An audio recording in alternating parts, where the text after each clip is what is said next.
The minority leader of the United States Senate threatened 2 associate justices of the U.S. Supreme Court, period.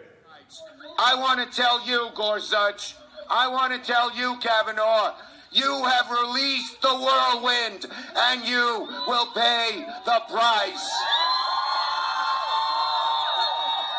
You won't know what hit you. Madam President, I'm not sure where to start. There is nothing to call this except a threat. And there's absolutely no question to whom it was directed.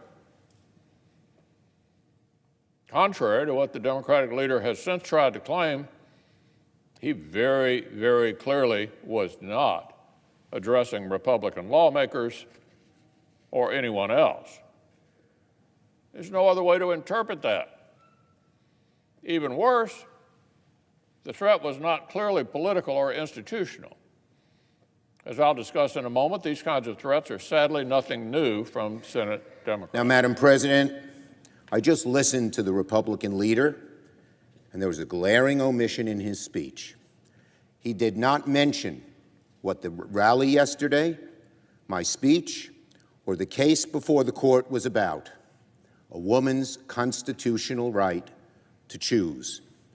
To the women of America, what we're talking about here, what I am fighting for here, is your right to choose.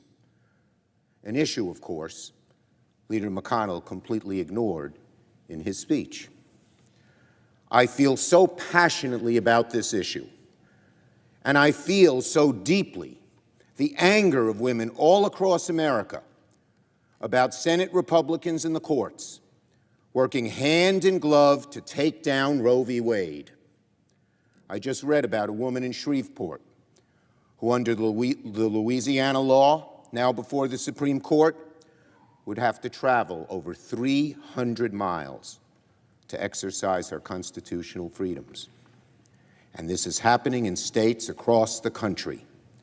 Republican state legislatures are restricting a woman's right to choose so severely as to make it non-existent. And the courts are now likely to go along because Senate Republicans have confirmed nominees they believe will strip away a woman's rights and fundamentally change this country, going so far as to deny a duly elected president the right to pick a Supreme Court justice. Republicans are afraid here in the Senate to confront this issue directly, so they try to accomplish through the courts what they'd never accomplish in the court of public opinion, and they leave women out in the cold. So yes, I am angry. The women of America are angry. And yes, we will continue to fight for a woman's right to choose. I will continue to fight for the women of America. Now, I should not have used the words I used yesterday. They didn't come out the way I intended to.